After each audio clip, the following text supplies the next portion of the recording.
চিনতেই তো পারি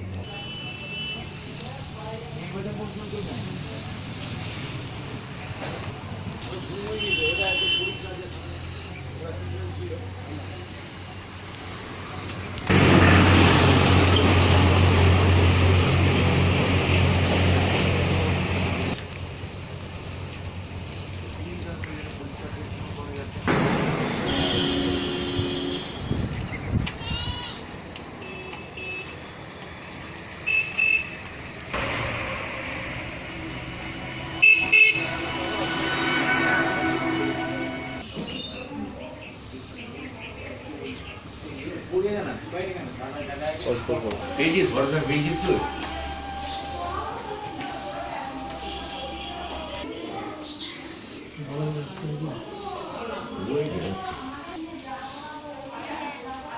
গহনা কি চেষ্টা করে বলা যাবে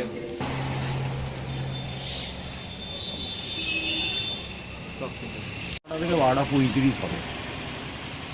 তখন প্রথমেই আমাদের এই বারান্দার টিনেতে কতগুলো পরপর ঢিল পড়ে, তারপরে এই পাশেও এই শাটারগুলো ভাঙার আওয়াজ, ওপাশে কাঁচের জানলা ভাঙার আওয়াজ, ওইদিকে পাইপ ভাঙার আওয়াজ, এই দরজা ভাঙার শব্দ, আর তার সঙ্গে অশাব্দ অকথ্য ভাষায় গালিগালাজ।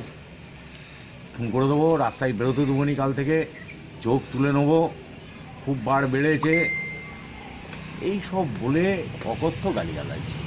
আর বিষয়টা হচ্ছে যেটা হচ্ছে গতকালই আমরা বিকেলের দিকে আমাদের পার্টি নেতৃত্ব দেবু চ্যাটার্জির নেতৃত্বে অরুণ পাত্র, ভাস্কর রায়, অসিত মুখার্জি, আমি, সৈয়দ মোহাম্মদ ইয়াসিন, সত্য সাধন ঘোষ প্রমুখ আমরা থানায় ডেপুটেশন দিয়েছি। আমরা সেখানে বলেছি আমাদের গোঘাটের 279টা বুথকে অতি স্পর্শকাতর ঘোষণা করতে হবে, সমস্ত লোকের নিরাপত্তা সুনিশ্চিত করতে হবে, স্বাধীনভাবে সকলে যাতে মত প্রকাশ করতে পারে তার বন্দোবস্ত করতে হবে, এবং স্বাধীনভাবে লোক যাতে জীবনযাপন করতে পারে তার ব্যবস্থা করতে হবে। এখনও বামপন্থী সমর্থকরা যারা বাড়ি ছাড়া আছেন তাদেরকে বাড়ি ফেরার ব্যবস্থা করতে হবে এবং বাড়িতে বসবাসের গ্যারেন্টি করতে হবে। এইসব দাবি দেওয়ার ভিত্তিতে আমরা একটা স্মারকলিপি থানাতে গতকাল দিয়েছি।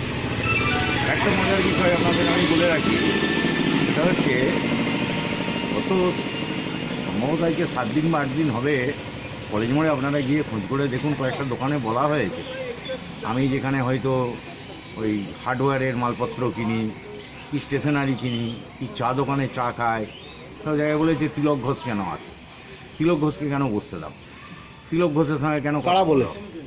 শাসক দলের লোকেরা। আর এই যে কালকে ঘটনাটা ঘটলো, হ্যাঁ, এটা কারা করেছে বলে মনে হয়? শাসক দলের মদত পুষ্ট দুষ্কৃতি ছাড়া এসব কাজ কারা করবে বলুন না? এটা মূলত কি আপনারা ডেপুটেশন দিয়েছেন অতি স্পর্শকাতর ঘোষণা করতে হবে, ঘর ছাড়াদের বাড়ি ফেরাতে হবে, এই যে কমপ্লেনটা করেছেন এই জন্য কি ঘটনাটা ঘটেছে মনে হয় আপনার কালকে? এটা মনে হয় আমি বলবো না, আমি শাসক দলের লোকজনেরা দেখছে যে মার্ক্সবাদী কমিউনিস্ট পার্টির নেতৃত্বে বামফ্রন্ট এখন রাস্তায়, গোটা রাজ্য জুড়ে রাস্তায় এবং গোঘাটেও রাস্তায়, এবং গোঘাটের মানুষ আজকে তিথিবিরক্ত হয়ে গেছে এই রাজ্য এবং কেন্দ্র সরকারের কাজকর্মের বিরুদ্ধে। তারা সামনে লোকসভা নির্বাচন, তাদের একটা মানসিক প্রস্তুতি আছে, আর আমাদের পার্টির নীতি আদর্শ মতাদর্শ তার ভিত্তিতে সেসব মতামতকে সংগঠিত করার আমাদেরও একটা ভূমিকা আছে, সেই ভূমিকা আমরা যথাযথভাবে পালন করছি। তাই অঙ্কুরেই আমাদের সমস্ত ভূমিকা যাতে বিনষ্ট হয়ে যায় তার জন্যে তো আক্রমণ আছেই, গোটা গোঘাট থানা জুড়ে আছে।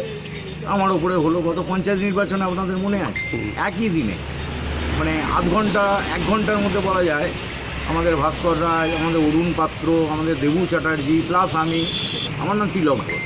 আপনি কি পদে আছেন পার্টি? আমি গোঘাটের সিপিআইএমের একজন কর্মী। তৃণমূল এমন একটি দল, তাদের আদর্শ, তাদের সভ্যতা, তাদের সততা, তারা চিরকাল তাদের ধরেই থাকে। আর সিপিএম তো এখন মরে গেছে, সিপিএম তো কমাতে চলে গেছে, তাদের প্রতি তৃণমূল আক্রমণ করতে যাবে কোন দুঃখে? এখন যদি সিপিএমের সেই গোঘাট থানায় যদি সেই পজিশন থাকতো তাহলে তারা আমাদের বিরুদ্ধে অভিযোগটা করতো। এই অভিযোগটা পুরোপুরি ভিত্তিহীন অভিযোগ। ওনারা ওদের নিজেদের মধ্যেই দলাদলির মধ্যে ওদের হচ্ছে, সেটা আমাদের দিকে ওনারা তাক করছেন। এটা সম্পূর্ণভাবে মিথ্যে কথা।